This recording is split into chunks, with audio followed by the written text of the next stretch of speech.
An insane person could not marry because such a person could not legally consent, but a deaf-mute could. Sterile people could marry as long as both parties were aware of that fact at the time of marriage, but otherwise the marriage was void.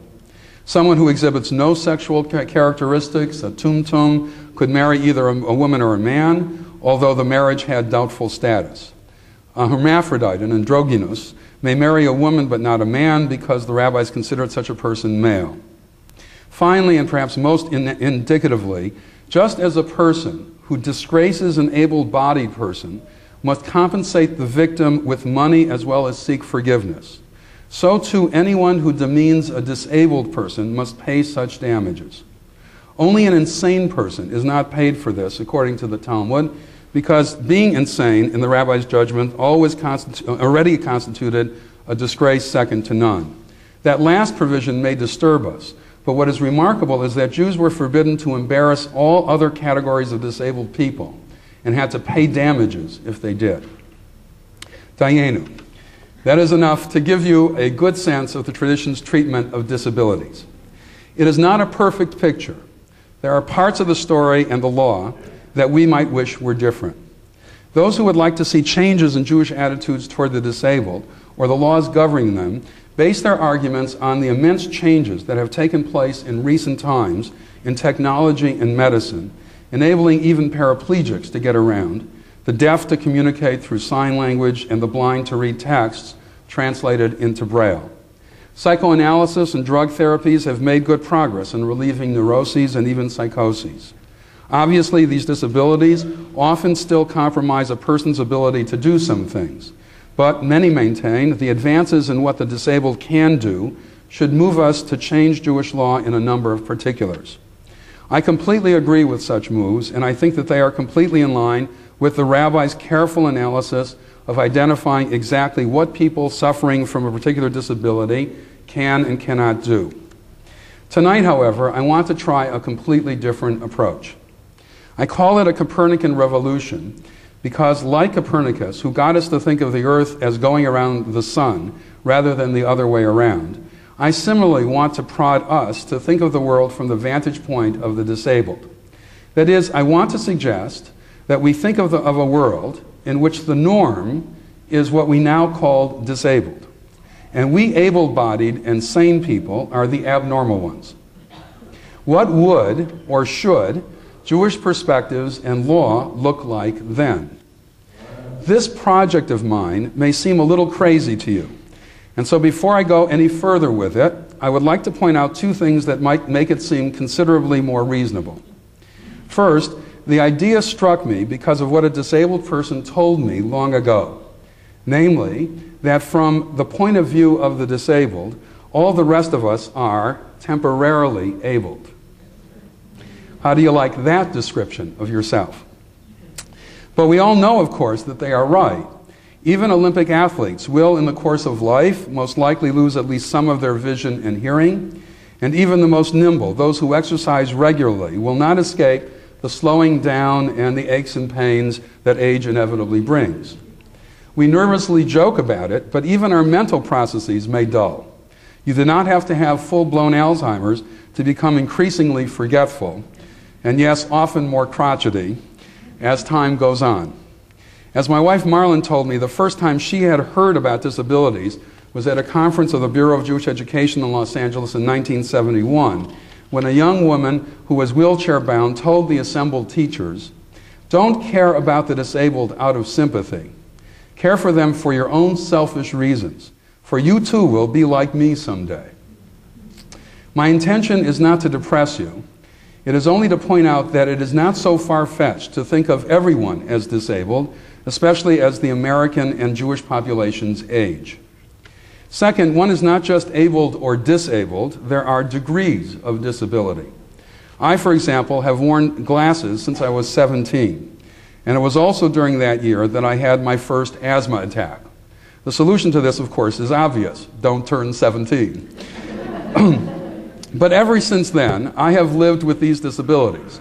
The asthma in particular prevents me from engaging in fast sports. In my younger days, when the test of a male's masculinity was all too often connected with his athletic abilities, and when asthma medications were much less helpful than they are now, that particular malady took quite a toll on my psychological well-being and my social standing. I mention these things not to seek your sympathy, but just to indicate that each one of us is disabled in some ways: physical, mental, interpersonal, or all of the above. And even if we learn to cope with these problems, they do change our image of ourselves and what we can do. So all of us who think of ourselves as able-bodied should not have too much difficulty picturing ourselves at least as partially disabled. In such a world, then, in which the norm is being disabled and the unusual thing is to have full control of one's physical and mental faculties and full ability to interact socially with people without any psychological problems whatsoever, how would we want Judaism to treat disabilities? I guarantee you that our whole attitude would change. Instead of thinking about humane treatment for the disabled as being motivated by our own compassion or by God's commandment, we would see it as simply caring for ourselves, much as we see many of the services that we Americans expect the government or others to provide for us. With that as a norm, wheelchair access, for example, would not be a new and sensitive thing that we are now doing. It would be what we just normally assume. Walk and don't walk lights at intersections would naturally have ticking sounds so that the blind would not have to depend on the sighted or what traffic they hear to know when to cross. As many college classrooms are now equipped with internet access, so too they would have facilities for Braille transcriptions of materials being discussed in class. And they would be routinely staffed by people who sign for the deaf. The same would be true for business meetings, court proceedings, and the like. Even private homes would be easily accessible for people in wheelchairs and would be arranged to ensure that the blind would have an easy time finding their way without tripping. As the objects of society, the nouns, would change, so too would daily activities, the verbs, so to speak. That is, daily activities and special events, including trips, would be planned assuming that most people are disabled in some way. So, for example, there might still be sports for the able-bodied, together with teams and league competition. And there might even be professional sports for the able-bodied. But such activities would be seen simply as a subset of the larger social efforts to provide athletic expressions for all of society's members. Thus, just as there are now professional men's and women's basketball teams for the able-bodied, so too there would be professional teams for the blind, deaf, and wheelchair-bound, perhaps differentiated by sex as well. Courses in schools and colleges would be taught in a multimedia way, so that people of all kinds of abilities and disabilities could participate. It would be obvious that school districts needed to schedule and pay for classes for autistic children and those with other developmental disabilities, with teachers specially trained for helping such children. Business meetings, court proceedings, and visits to the doctor, the accountant, the barber, and everyone else who provides a service or sells a product would all be easily handled by all people, regardless of their forms and levels of ability or disability. Even people inviting others to their homes would automatically think about not only the activities that they plan, but even how to give directions to get to their home for people of varying abilities and disabilities. What kind of society would this be? Clearly, our whole way of looking at the world and what we expect of people would change. That would bring with it a number of objective, subjective, and interpersonal innovations. First, objectively, massive economic and social changes would be entailed in the kind of Copernican revolution I'm proposing. As I indicated through only a few examples, both the objects and activities of our lives would have a very different character. Much of that would cost considerable sums of money, and that is a real concern. But truth to tell, the economic outlays to make this happen would be nothing like the 14% of GNP that we spent last year on cosmetics. The real difference would be one of attitude. Instead of thinking of ourselves with all kinds of abilities and coping with whatever disabilities we have, and instead of modeling ourselves after people with no apparent disabilities, we would instead think of human beings as coming in all kinds of shapes and sizes, abilities and disabilities. While I very much encourage us to entertain my proposal, I must warn you that there are definite costs that it entails, and not only economic ones. There are indeed economic ones. There's no getting around that, and it is a major concern. To do anything like what I'm proposing would require major outlays of money. We have already tested that, we have already tasted that in the cost of complying with the Americans with Disabilities Act. But my proposal would require much more. If anything, American society today seems to be moving in the opposite direction, as we have seen the United States Supreme Court chip away at the ADA's protections and its costs over the last several years. The current administration and American society generally may not be ready to spend more money on these issues, and that raises real questions about the viability of what I'm suggesting. Even apart from current spending priorities, it must be acknowledged that one important reason why society is structured as it is does not stem from fear of the disabled or prejudice against them, but from the fact that the vast majority of us, for the vast majority of our lives, are in fact remarkably abled. We may require glasses, asthma medications, and the like, but God has given most of us bodies that enable us to do many things for many years. And God's agents, in the form of doctors and other mental and physical health care personnel, are extending our abilities and their longevity yet further. Thus, there is a certain plausibility in treating the abled as the norm and the disabled as the exception, not only in conception, but in creating social policy. Furthermore, and this really gives me pause, I fear that my proposal may understate the pain involved in being disabled.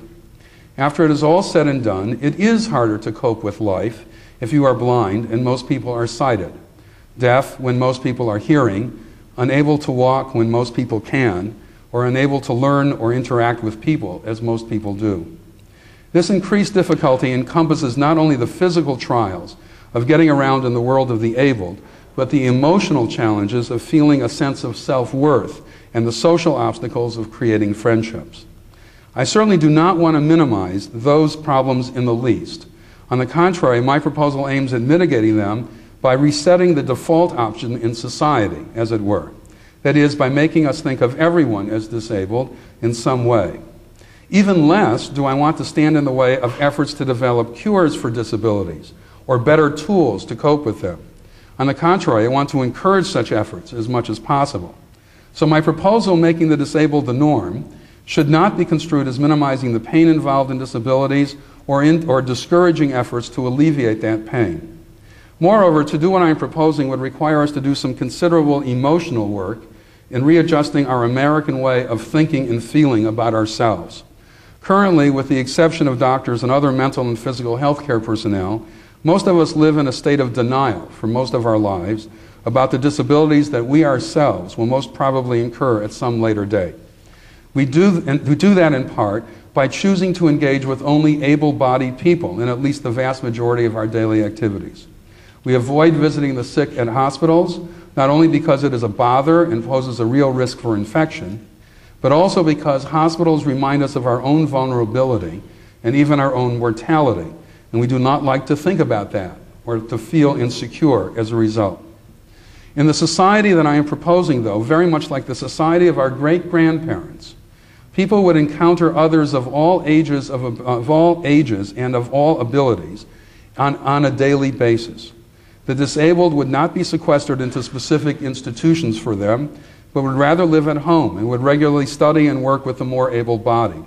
That may make some of us today, who are used to being protected from daily reminders of our vulnerability, terribly uncomfortable. Such feelings may pass, however, as we again get used to such a society. In many ways, this is similar to the process by which Jews of my generation gradually accepted women, and for that matter men, participating in many areas of life where they had never been before. But like the opening of roles in society to people of both genders, so too the opening of society's spaces and activities to people of all levels and forms of ability and disability would certainly take some getting used to.